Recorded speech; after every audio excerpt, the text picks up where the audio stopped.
I'm Judge Penny Wolfgang. Welcome back to the big picture. Recently, the Russell J. Salvatore Outpatient Clinic opened on the Brothers of Mercy Wellness Campus in Clarence. Our hometown camera was there for the ribbon cutting and to find out what services are now offered there. At our grand opening of the Russell J. Salvatore Health Center, this idea started about 3 years ago to bring geriatric research as well as more health-related services right to our campus, where our residents literally could walk out their back doors and come here, as well as residents in the community.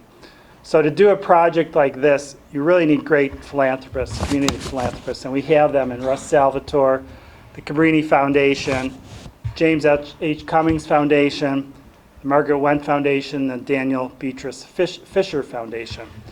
And you also need great partners, which we have in the University of Buffalo, and Dr. John Fudema and Dr. Nick Satchidanand. We also have Dr. John Akiki, Dr. Steve Ross, and licensed clinical social worker Alicia Colhagen as our first tenants here. So this was $1 million project. This was years in the making, and our goal is to continue to expand our relationship with UB, as well as to add additional healthcare providers who are interested in becoming part of this unique collaboration as we continue to add to our 5-star, 126-acre campus. So I'm very happy to be here today to introduce the University of Buffalo Aging and Resilience Research Center. It's a center that we have designed to explore novel markers of physical resilience in aging in order ultimately to design practical, feasible, real-world interventions to enhance physical resilience and help older adults to age on their own terms. We combine, as an exercise physiologist, I'm interested in combining sort of an exploration of physical fitness and how physical fitness impacts our ability to recover as we get older. So I'm really happy to be here. It's an interesting opportunity, and I look forward to many collaborations beyond the center. So we don't know a whole lot about, biologically speaking, we don't know a lot about why some older adults can recover from hits to their health and function. So if you have older adults, you can compare two older adults, right? Two who say they have a hip fracture, that's very similar. Clinically, they're quite similar. Their trajectory, their recovery trajectories can be quite different. We don't really understand biologically why that is the case. As an exercise physiologist, I believe it has a great deal to do with fitness. So, and the beauty of fitness is that it is modifiable, right? We can improve muscle strength, we can improve cardiorespiratory capacity, things of that nature, relatively easily, even in the oldest of the old participants.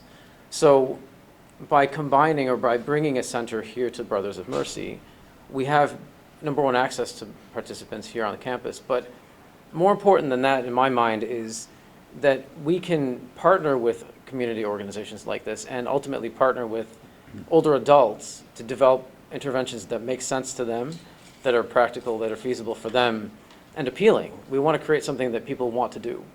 And asking people directly what they're interested in and what they want to do is really the key.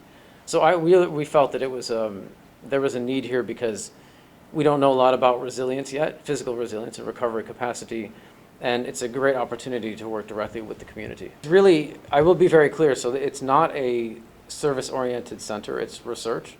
So we would be recruiting participants into studies that would go on here at the center. So really, it's really about knowledge, gaining knowledge.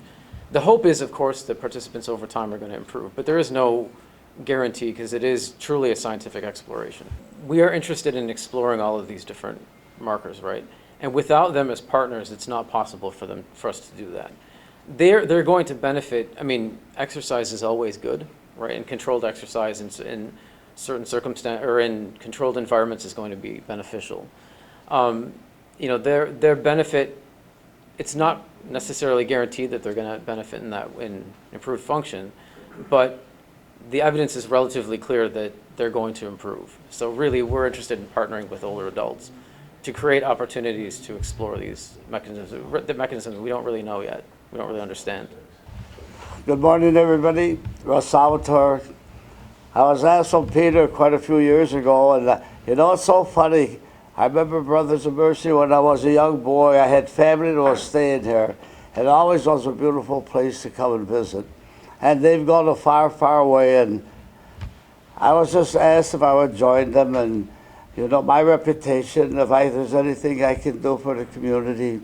I'm getting old, and I hope I don't ever have to come and see you, Peter, okay? Bury me before you do, all right?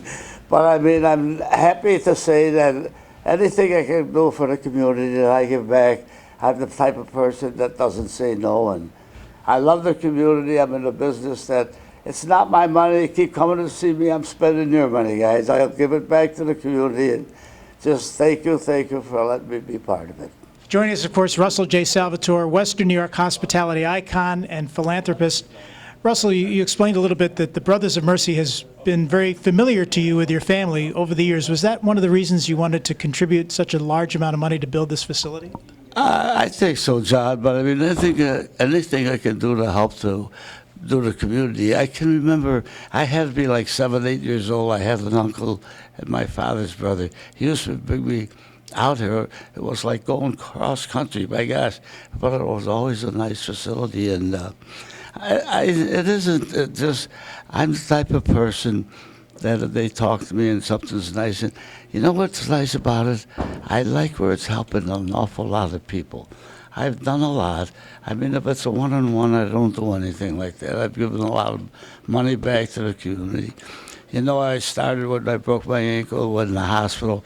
You had to pay to turn the hospital on. And when I seen that, my point was to do every hospital, nobody should pay to put a TV on. If there's something where it's going to help an awful lot of people, I never say no. You know, it's so funny. The other day, I had someone approach me to help. They're building a big SPCA for dogs. And I so say that the dogs, everybody has a pet as a dog. Yeah, they do. You know that, and they say, "Boy, give a beautiful place to keep the dogs healthy and everything." I know it's going to help a lot of people. That makes me feel good. Yeah, you've given a lot. You've given to so many causes, whether it's Brothers of Mercy or Variety Club and or the SPCA. But you know, in your heart, you're right, Russell. You want to give back to the community that's helped you. And Brothers of Mercy helps so many people of all ages, and it has come a long way. And a facility like this will endure really long after we're both gone to help people of all ages. That is so true. You know, I mean, I can't understand people with money die and don't help anyone, and the families fight over the money. I have a foundation that when I pass away, the 3 guys that are taking care of my foundation, I'll have a lot of money because someone's got to buy my restaurant. So I'll have a few million. I told them, this is what you want to do to help people.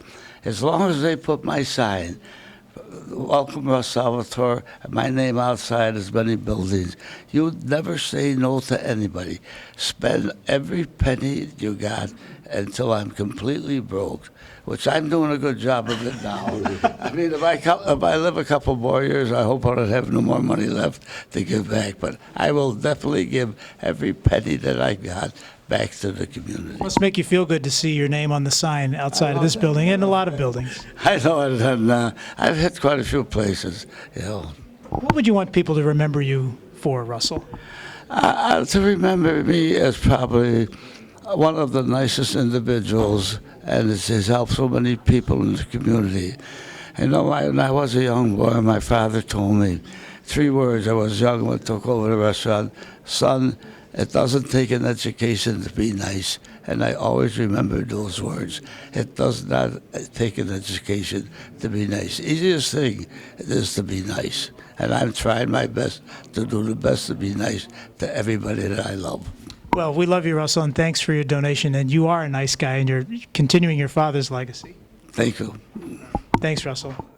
If you would like to find out more about the services offered, including rehabilitation and senior living, go to thebrothersofmercy.org. That's all the time we have for this edition of The Big Picture. Thanks for watching. I'll see you next week.